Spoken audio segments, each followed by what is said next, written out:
She pauses abruptly in the doorway that I almost run into her. A look of confusion in her as she looks wildly around the place, wordlessly taking in her surroundings. With each turn and shift of her eyes, her shoulders only grow tenser and a look of apprehension slowly dawns on her. Isabella, what are you... We aren't supposed to be here. Sure enough, when I look up, we're standing right in the kitchen, pots, pans, and all. In one corner, Zach and Rebecca watches almost as surprised to us. McCall is also with them. Of course, she didn't listen to me, even if I've already exceeded the 15 minutes we've agreed on. Although color and strength seem to have already returned to her, enough for her to be able to stand unassisted. The empty plates on the counter appears to have played a part in that. Good news, I guess. As for the other two, however, realized as I am, they've had the sense to wait and not venture deeper into the mansion. I can't keep but roll my eyes at the both of them. I said 4 hours. I know, but Isabella asked and... Come on, bro, you know I ain't a very good liar. And it didn't even occur to you to stop her? We all tried, all right? She was out the door before we could say anything. And how did you guys even get in here? All three of them exchange a look. One that I absolutely don't like. In the end, it's Isabella who speaks up, albeit with a bit of hesitation. We heard someone scream, Ash. It led us here. Without warning, the door behind us slams shut. We need to get out of here. Screw right. I need to get these people out of here. Lucky we're in the kitchen and we have 2 ways out: the back door and the cellar. The back door and the cellar offers. Except the hatch won't budge when I pull on it, and neither does the back door, as if something has locked it firmly in on the other side. Zach also gives it a few tries, but even with the big guy's strength, it won't open. There's a long bout of silence in which we all simply look at each other, likely sharing the same thoughts. We're trapped. Something or someone has intentionally led us here. Fuck. In that same moment, once realization dawns, something shifts again. Blood. In every nook and cranny, over every surface, and in every inch of the floor. This time, unlike the first one I've seen, it remains, and gradually, the whole room begins to reek of this familiar metallic scent, sharp and suffocating. Around us, every object, including the cupboards, have started to rattle as well. The sounds from outside, foreboding rumble of thunder, and even the howling winds, have begun to fade away, replaced by whispers, shouts, and cries of pain. Though inaudible, each beaten note bombards every crevice in my head with vague images and sounds. There's no time to make sense of everything, however.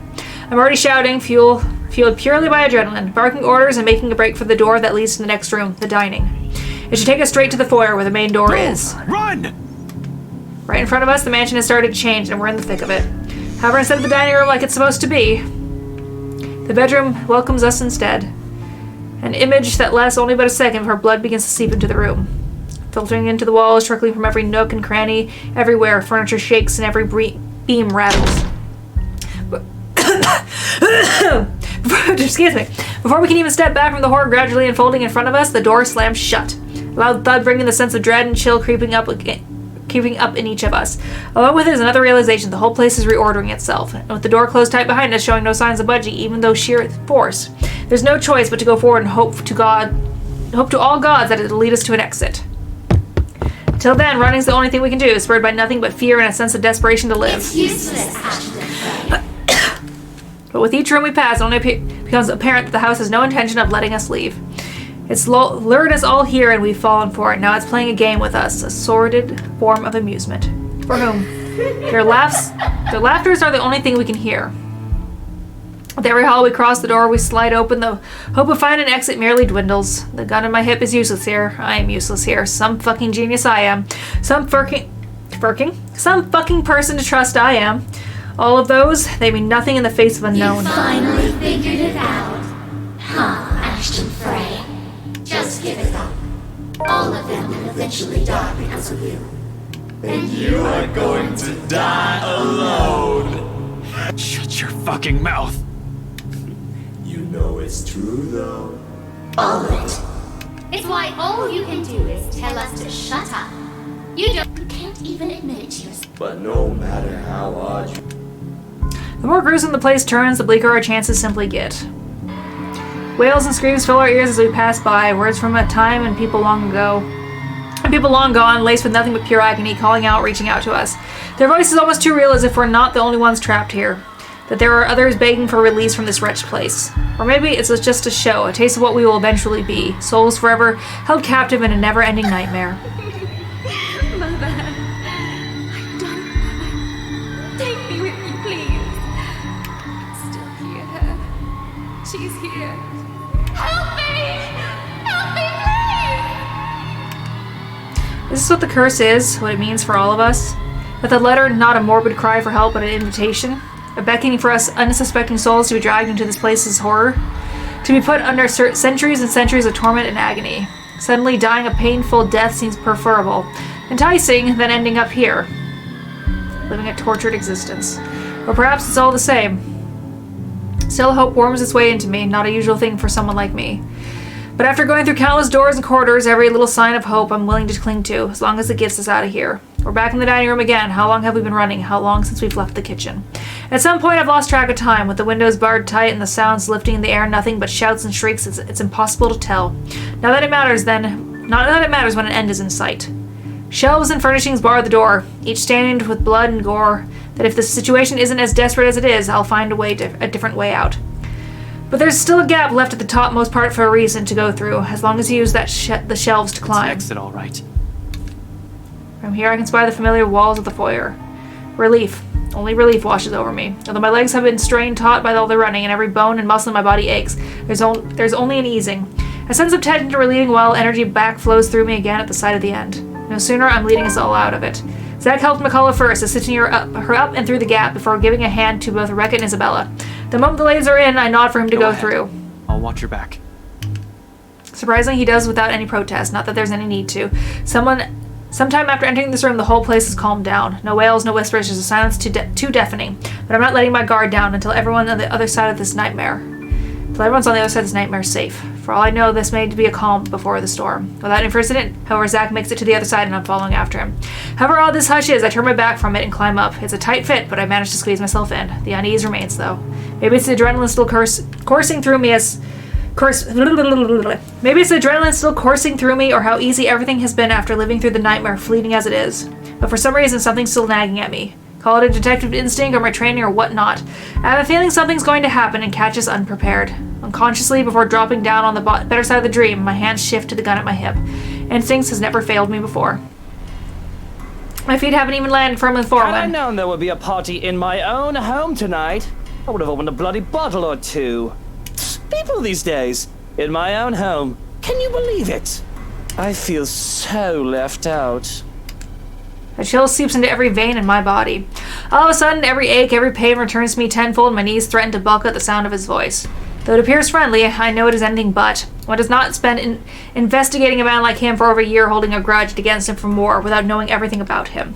His quirks, his habits, I'm familiar with all of them. And right now, Luke fucking Wright is beyond pissed.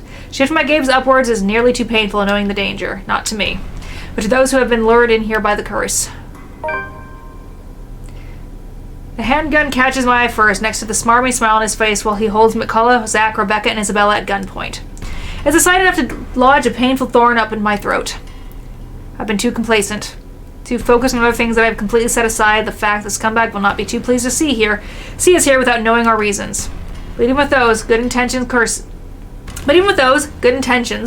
curses, and ghostly apparitions aside, we're still trespassing in his home.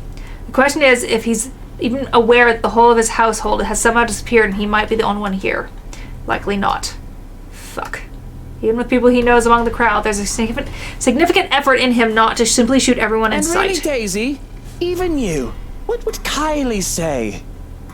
Luke, this isn't what you're thinking. You have to listen to us. There's something going on here. Well, obviously, why else would people be trespassing in my home? What about little Lily over there, then? What's your excuse? Checking back if your clients are doing okay? Is that it? Is this what this is? We're doing good, by the way. Sir, please. Oh, please what? Becca's right, sir. We need to get out of this place. You need to leave. Tut, not a good enough excuse, darling. You people are the ones who need to get out of my sight. Don't worry, I might consider pressing lighter charges for the woman. Can't say the same for the rest of you. But really now, I swear the people of this city need to be taught the meaning of privacy. This is how you want to start the week. Why don't we just go with a bloody massacre if we want to surprise people in their homes, huh? Casually, he waves a handgun at them as if just a mere toy, and his words are no threat. The safety's off on his, nothing stopping him from pushing through with his words. Call me paranoid, but the slight gesture, I drop my own and level it at him, finger on the trigger and ready to release the safety catch in case things go south. He's quick to train his own on me, though, and just like that, we're in a standstill. Now, Feathers. Manners. You're in no position to be pointing that gun at people. Why don't you put yours down first, and then we'll talk about manners.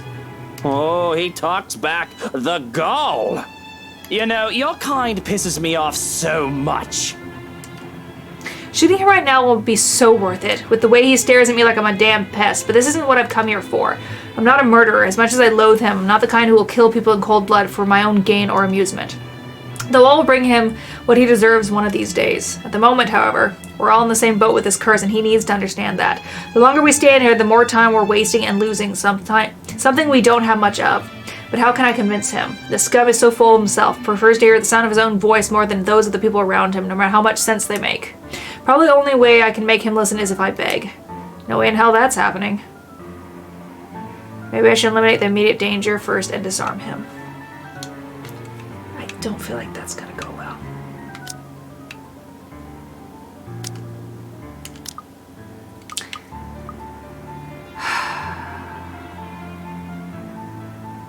That's big. Well, that's not the only one at risk here, however. There's Zach, there's Rebecca, there's Isabella. Nicole is here as well. We're all unknown victims of this fucking curse. I'm in no position to pick who to save and who I should simply let die. I suppose my pride can take a few hits and I can set aside my beef with this asshole. Taking deep breaths slowly, I lower my pistol.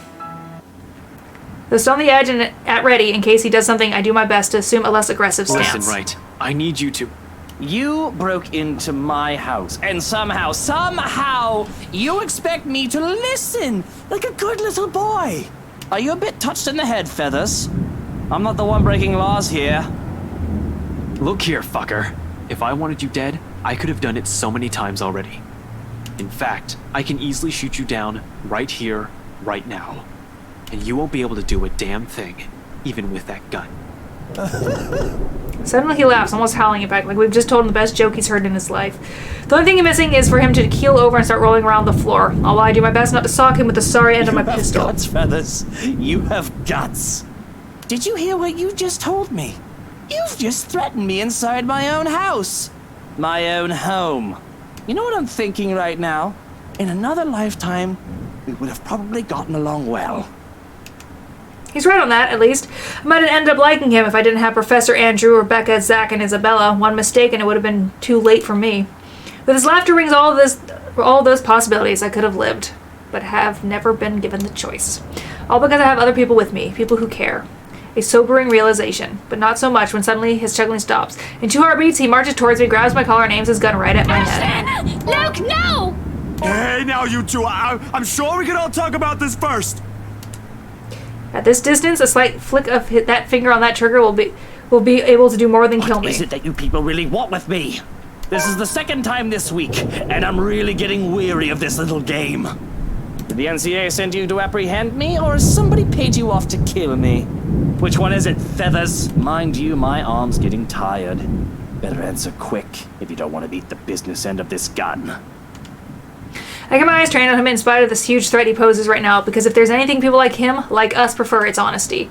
You don't get that impression without keeping a solid eye contact. With NCA. I'm just here to help. There's something else in this house, and we're all in danger. You have to believe me, right? You need to let us go. You need to get out of here before it's too late. If you want to keep your sorry ass alive, you'll listen to people with more brain cells than you. Why, you insolent!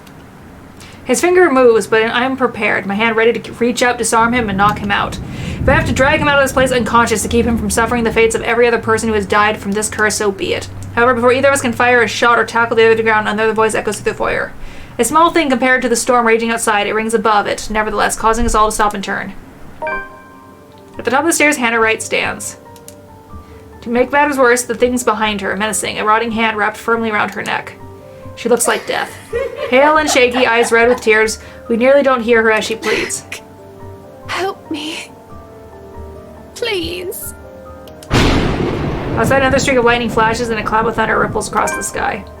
As if this whole thing can't get any more foobar than it already is.